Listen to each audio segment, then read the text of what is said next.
Bueno, a mí me parece extraordinaria la letra de la canción. El Homo sapien, qué poco sapien, que nada sapiens, ¿no? Eh, Porque si hay un rasgo de época en la que creo que todos coincidimos, es que cada vez es más difícil entender o explicar las decisiones que se toman. Y no solo hablo de la gente que tiene poder, cuyas decisiones obviamente tienen más posibilidad de hacer daño, ¿no? A veces inexplicable la crueldad que se utiliza en la toma de decisiones, los rasgos psicopáticos de algunas decisiones colectivas, matanzas programadas, por ejemplo, en la guerra. En esta época en Argentina, un plan de pobreza programada, de empobrecimiento programado, pegando a los que menos se pueden defender, ¿no? A los viejos, a los enfermos. Decisiones que evidentemente son inexplicables, pero no hablo solamente de la gente que tiene poder. En la gente común, en los ciudadanos de a pie, los que nos podemos considerar nosotros, a nivel cotidiano también hay mucha gente tomando decisiones personales y cotidianas que son inexplicables. Y no voy a hablar aquí del voto, por ahora, que sería lo más obvio, pero otras cosas como mucho más, si querés, profundas y mucho más personales, no sé, abusos de niños por parte de familiares, por ejemplo, violencia intrafamiliar, personas que soportan injusticias insoportables y sin embargo se preparan y trabajan para soportarla. En esta época está bastante conocida y difundida una serie que se llama Adolescencia, que está en una plataforma, y se ha difundido mucho porque pone sobre la mesa la conducta de un niño de 13 años, que cuando salta el tema sorprende hasta a sus propios padres. O sea, es tan inexplicable la decisión que tomó que sus padres no lo pueden reconocer, ¿no? Bueno, esas cosas pasan mucho más seguido, no es solo una serie. De cotidianeidad.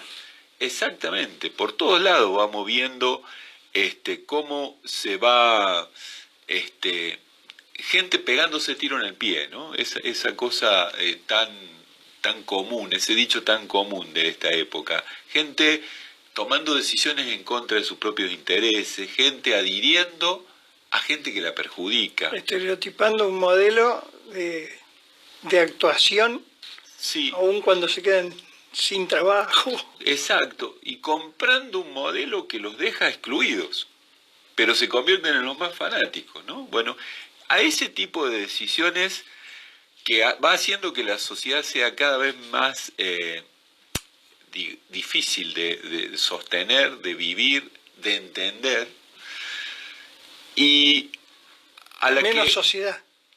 Exactamente, menos sociedad, y quienes tienen que dirigir la sociedad no absorben esos cambios y siguen aplicando las viejas recetas de cuando era sociedad. Por ejemplo, hay más indolencia en los jóvenes. Si quienes toman decisiones están del lado progresista, entonces ¿qué hacen? Bajan la vara. Ya que tienen menos ganas, le damos menos esfuerzo. Si están del otro lado, ¿qué hacen? Suben la represión. Hay violencia en los jóvenes, bajemos la edad de imputabilidad. Como si eso resolviera el tema. Con lo cual, primero demuestran que no están entendiendo nada. Segundo, que no están poniendo al otro como objeto de sus decisiones, sino están cubriendo su cargo, cuidando su propio prestigio, si es que lo tienen, cuidando la quintita, como se dice normalmente, ¿no?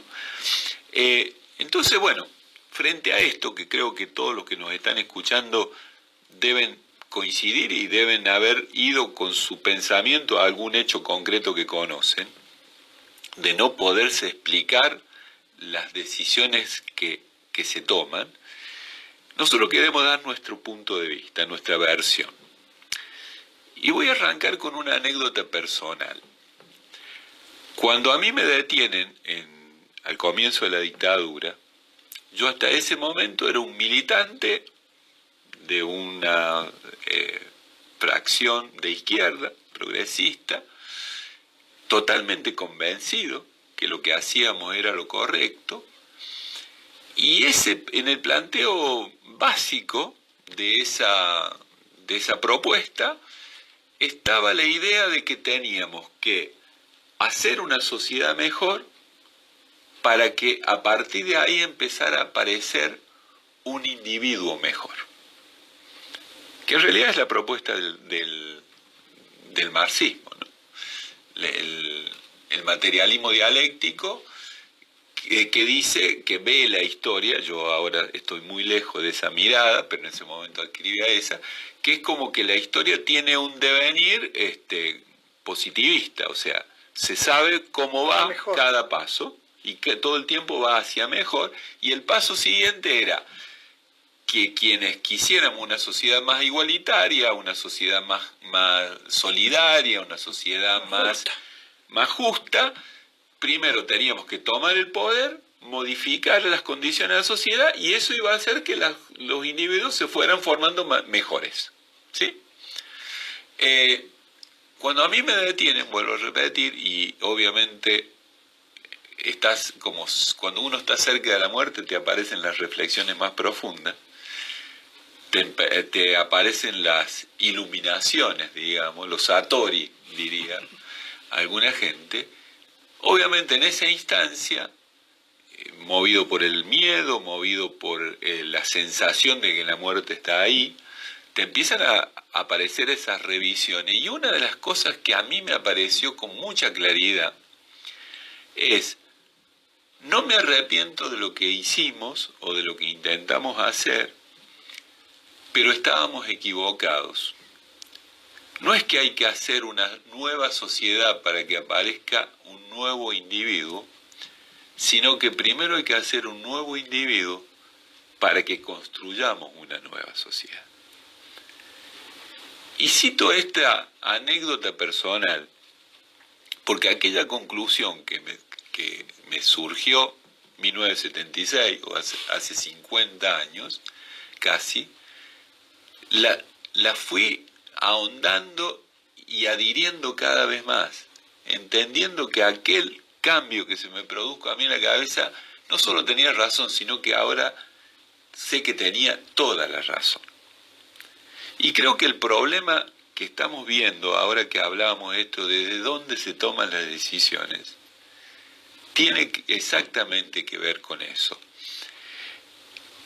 Han logrado que el hombre vaya perdiendo capacidad de ser conciencia.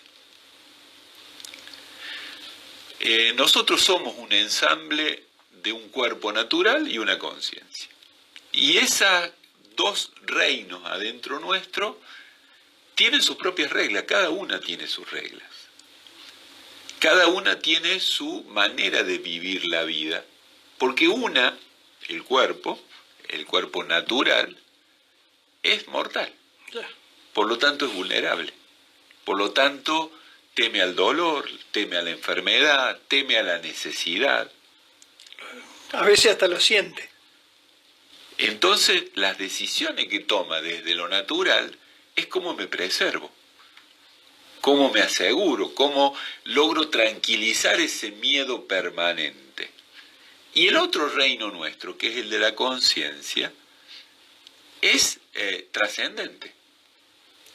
Si logra el individuo instalarse en la conciencia, se instala en algo que va más allá de su propia vida. Ahora, en esa tensión, en ese conflicto interno, mientras más vulnerable está ese individuo, más fuerza tiene la parte natural. porque más cercano está el peligro. Y la sociedad, lo que ha pasado en estos últimos tiempos, que a medida que se ha ido rompiendo lo que nosotros llamamos comunidad, lo que te daba esa especie de soporte desde el cual no te iban a dejar caer, fueron dejando al individuo cada vez más solo, por lo tanto cada vez más débil, vulnerable. Cada vez más vulnerable, por lo tanto más difícil de tomar las decisiones desde la conciencia. Y yo creo que eso es lo que tenemos que empezar a tener en cuenta cuando hablamos de cómo entendemos lo que está pasando y cómo empezamos a corregir, cómo empezamos a trabajar en ese hombre nuevo o esa mujer nueva ahora. En aquella época cuando se decía hombre se incluía todo. Ahora hay que nombrar hombre y mujer. ¿Cómo trabajamos? Empezando por el primero del cual somos responsables, que es nosotros mismos. Y después, ayudando a los que tenemos cerca, que es lo que intentamos de Nueva Frontera. A ser cada vez más hombre nuevo o cada vez más mujer nueva. Instalándose cada vez más en el reino de su conciencia, cuando toma las decisiones. Y creando condiciones para que la parte natural esté lo más contenida posible para que pierda fuerza en la decisión. O sea, ¿cómo creamos condiciones donde volvamos a recuperar comunidad? Que es lo que nos daba el piso de cierta tranquilidad para que la conciencia fuera más fácil de ejercer. Entonces, ¿qué estamos diciendo nosotros de por qué se toman cada vez decisiones más inexplicables? Porque cada vez la toma más desde lo natural. Cada vez cuesta más elevarse por encima de lo natural. Y cuando nos gana lo natural, generalmente nos entra por uno de tres vías, que es lo que los budistas llaman los tres venenos. Y que me parece que es muy acertado y nosotros lo podemos tomar. Una de ellas es la ignorancia. La ignorancia, primero ignorancia de ser, por lo tanto, si ignoro que soy conciencia. Termino siendo una especie de bicho autómata que se maneja desde acuerdo a las necesidades primarias. ¿Y quién me maneja mis necesidades primarias? Me las maneja el poder. Me la maneja el tipo que tiene los productos para venderme. La necesidad. Me la maneja el tipo que tiene las redes para hacerme pensar como a él le conviene que piense.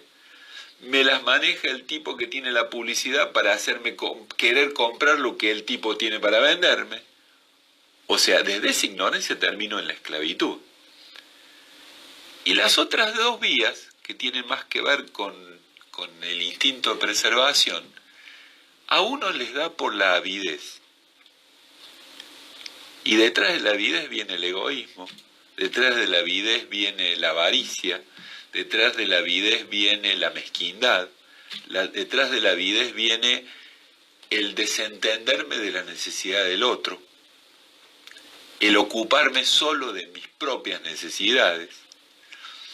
Y la tercera, que mucha gente también cae en esa, sobre todo en esta época de tanto enojo y de tanta rabia, es la aversión, que es la que hace que yo mire todo desde quién tiene la culpa. Me desresponsabilizo de que yo tengo algo que ver con lo que me pasa. Un ser menos social. Y un ser menos comprometido con que si me están saliendo mal las cosas, ¿qué tengo que cambiar yo? ¿Qué tengo que aprender yo? ¿Qué tengo que hacer yo distinto? Está bien, las condiciones quizás no son las mejores. Está bien, quizá esto me mintieron, quizá esto me hacen trampa. Pero si yo entro en ese juego, yo estoy siendo cómplice de alguna manera, aunque sea desde la ignorancia. Entonces, para cerrar por ahora el tema, nosotros lo que estamos proponiendo es recuperemos el camino del hombre nuevo o mujer nueva, recuperemos el camino de ser cada vez más conciencia, recuperemos el camino de sentirnos parte de un colectivo que nos ponga un piso de donde no vamos a caer porque los otros me van a sostener, pero para eso primero tengo que decidir ver cómo sostengo al quien más lo necesita. ¿Cómo emprendemos un camino de exigir socialmente que los que nos representen en ese camino sean los mejores? Esa vara ética que nos ponemos a nosotros mismos, empezar a pedírsela a los que están con nosotros. Que nos representen. Y ni hablar de quienes van a hablar por nosotros. O sea, eso implica una renovación de mi manera de vivir, de mi manera de relacionarme, de mi manera de seleccionar a mis amigos, y también, ni hablemos, de mi manera de expresarme socialmente, por lo tanto una renovación total de la política.